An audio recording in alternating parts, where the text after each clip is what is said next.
Bien, vamos a tener un pequeño cambio en el programa.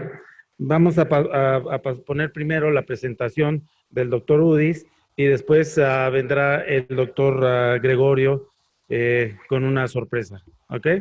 Clifford, please. There we go. Great. Well, first of all, let me just say how thankful I am, but also truly how deeply humbled I am to stand in front of you to talk about ASCO today. The reason I say that is so much of our history has been captured already in the presentations you've heard.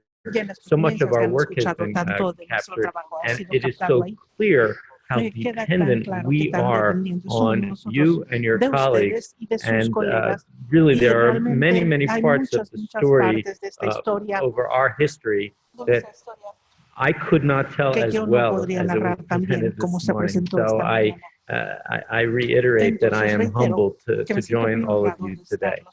What I was asked to talk about is one part of the ASCO effort focused on our international portfolio, and I'm going to do that and provide, I hope, a little bit of both historical context and future directions so that we can continue to talk about where we can most efficiently and productively collaborate.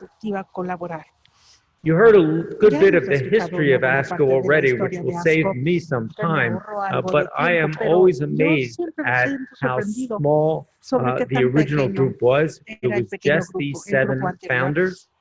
I'm also always proud to point out that in the United States, in 1964, the Civil Rights Bill had not yet been passed into law, and yet one of the 7 founders was an African-American woman. Not only that, she came from a family of physicians, and her father and others had done cancer research in Harlem even before ASCO was founded.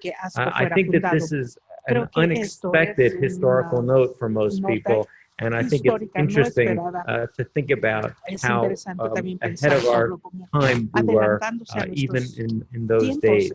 What did we want to do?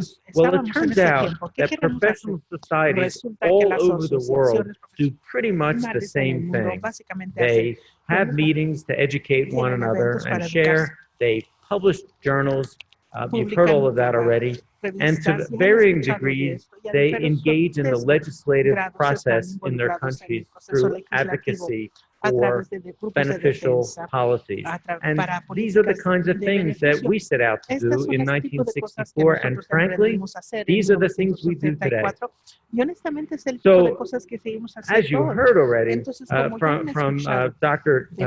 Garza, Mexico was there from the beginning, and it was there in ways that I think most people, unfortunately, don't even realize. One of the very first ASCO members not in the United States was Jaime, launched one of the first Best of ASCO meetings outside of the United States, and this has become a very big part of our program because it's how we disseminate cutting-edge knowledge around the world. He has served as past chair of the International Affairs Committee, and as you heard, during my year as president of ASCO, I had the honor of presenting him with ASCO's Distinguished Achievement Award 2014. And still proud very much of that opportunity. As well, though, turning to the future, I think it's important to highlight the ways in which we are trying to extend and expand our relationship and increase our impact. We're very appreciative to both Doctors Clemenceau and Quintera for the recent signing of our a memorandum of understanding, which is really meant to help us bring key aspects of the ASCO programs more effectively here to Mexico. That includes ASCO, Conquer Cancer, but especially translation and delivery of the patient-facing information in cancer.net, so that this part of our service is being translated fully into Spanish for dissemination in the years ahead. Now, I thought for a moment I should step back and share with you a little bit of a deeper understanding of really what ASCO is, because up until now in this session, what we have discussed is ASCO as an entity. But ASCO is actually bigger and more complicated, and understanding that, I think, will help you imagine how and where we can work together most effectively. In the United States, societies and other businesses can earn tax-free status if they satisfy a public good. The code under which they get their tax-free status is called 501c3, and it's a very important restriction and opportunity for us. So ASCO actually has two different nonprofit corporations. ASCO itself, which is the professional society shown on your left, and in about 15 or so years ago, we stood up the ASCO Foundation, which is a separate, independent 501c3 with its own independent board of directors and staff. That's the organization that receives philanthropy and distributes grants. And the reason for this separation is this allows us to keep corporate and pharma and healthcare industry support independent away from the educational content of our meetings and our journals. And at least in the United States, this is an important distinction to make. Now, ASCO owns several other businesses. For example, I'm going to talk a lot about our quality program. When we provide COPI, or Quality Oncology Practice Initiative certification, we do this through a separate business called COPI Certification Program. We own our headquarters in Washington, so we have a tenant on one of our floors, so we have a leasing business. And maybe most importantly, about 3-4 years ago, we established a big data business, again with its own board. In this case, we own it in its entirety, and that is CancerLinq. CancerLinq has a separate CEO, Corey Wigger, who you would not necessarily know, but it has its own board and its own employees and its own CEO, so that it can operate like a software startup and move quickly and change direction as needed. So that's the corporate structure of ASCO. ASCO's membership from those original 7 has grown obviously to a great deal. We now have more than 45,000 members. About 2/3 of them are from the United States, and you can see that about 1/3 are from the rest of the world. The largest group of international members come from Europe, and then Asia, and then South America. I'll talk a little more about Mexico specifically in a moment. But you can also see that we have diversified the work of the members. What I mean is about half of the members roughly are what you think of as a traditional ASCO member, a medical oncologist, a surgical oncologist, or a radiation oncologist practicing or doing research full time. The other half of the membership are people in training, practice administrators, other people engaged in various aspects of the healthcare system. And I mention that just to make the point that we have to address a very broad audience, and the nature of that audience can vary in different parts of the world as well. So what's happened since ASCO was founded? Not because ASCO was founded, but coincident with many of the advances that we have been able to talk about and share, the world is changing, especially since 1990 in most of the Western world, as shown here in the United States, but not limited to the United States. Death rates per diagnosis have been falling. They've been falling for men, and they've been falling for women. In the United States, this ironically means that the demand for cancer expertise and specialists is actually going to go up in the years ahead. And the reason I say that is the population of Western countries is generally getting older, generally getting more obese, and generally developing more of the cancers that are associated with rising gross domestic product, colon cancer, prostate cancer, breast cancer. At the same time, survival after those diagnoses is getting better. So what that means is that while the number of cases goes up, the death rate goes down, the number of people who need to be treated and followed and managed in survivorship will go up dramatically. Already, just in the United States, there are more than 16 million people living after a diagnosis and treatment for cancer, and that number will go up. That means that our healthcare system, nationally and globally, is going to be increasingly strained to provide high-quality professional care to all of those people. The reason I make this point is, while there's lots of bad news to read about every day, in most concrete, quantifiable, measurable ways, the world has never been a better place than it is today. The level of affluence on a global scale is rising to unprecedented levels, and the demand for Western and middle-class types of cancer care will rise with it. These plots show you that extreme poverty, living on less than the equivalent of $1 per day, has plunged from 1800, when it was 90% or more of the people on Earth, to now below 20%. And you see that steep fall continued even after the dashed line, which is when ASCO was founded in 1964. You see similar changes in terms of levels of basic education, literacy, vaccination rates, and infant mortality.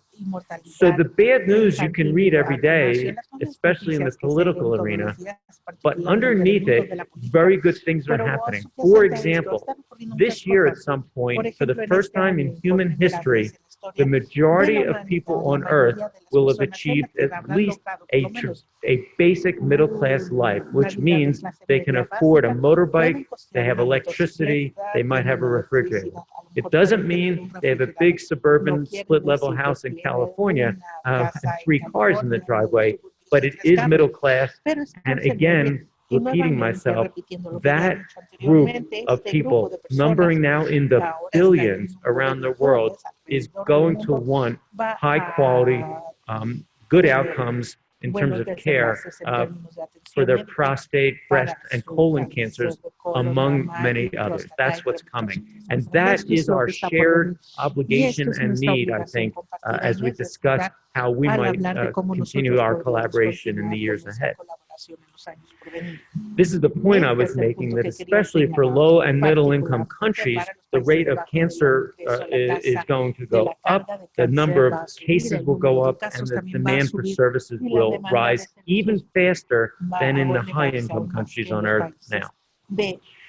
So if we add not just that demographic change, but all of the other changes happening in medicine, from technology in terms of how we practice, to technology in terms of how we understand and treat the diseases, to all of the other forces, we now recognize that the drivers of cancer care, the drivers of our ecosystem, have become a whole lot more diverse than just how do you dose cisplatin. And given that, we have responded by formulating a new strategic plan for ASCO for the years ahead.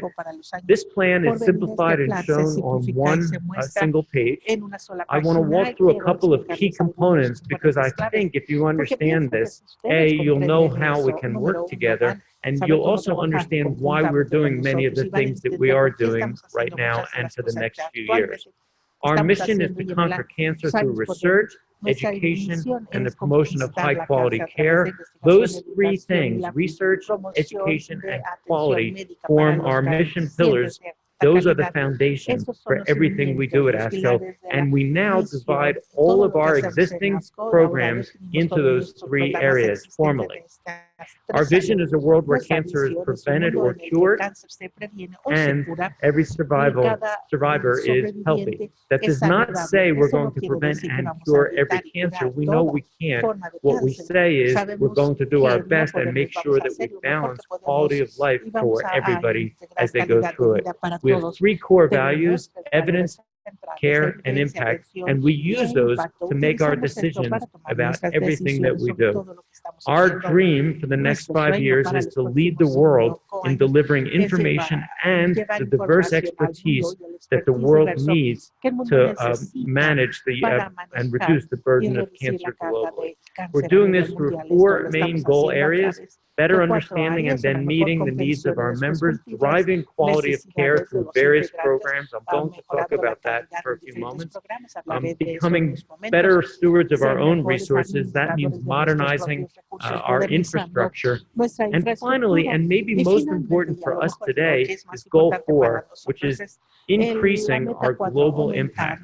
That is a commitment from our board. It's the reason I'm here today, and it is really meant to increase and amplify the collaborations that we have established in the past. So I want to make no mistake about this for you. We intend to do more on the world stage than we have in the past. That is one of the linchpins of our new strategic plan. So, as I mentioned, we're already a global organization. We have members from 120 countries. You can see the member count distributed here. There are only a handful of countries with no ASCO member in them. And that's a starting point for our networking and our collaboration, obviously. From Mexico, as I mentioned before, we have nearly 300 members. And interestingly, for various reasons, and this is true around the world, the people who come to our annual meeting in Chicago are broader in their representation than just our membership. About half of the meeting attendees are members. The other half obviously are not. And you see this a little bit here with Mexico, where a few more people attended our meeting than are actually members of ASCO. So there are 3 ways or 3 prongs to our international work, and I'm going to dissect these for a moment and talk about some of the specifics. You've heard a little bit of it already, but we think of our international portfolio as covering 3 distinct domains: leadership development, quality of care delivery, and building of a research infrastructure.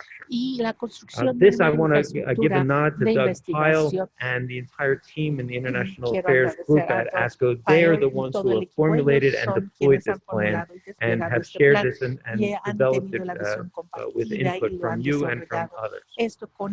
So focusing on leadership, and you've heard a little bit about this, we think mentoring is important. You heard already from earlier speakers how critically important their mentors were. There is no substitute. Even in a modern, connected, electronic world, people need to learn from people one-on-one.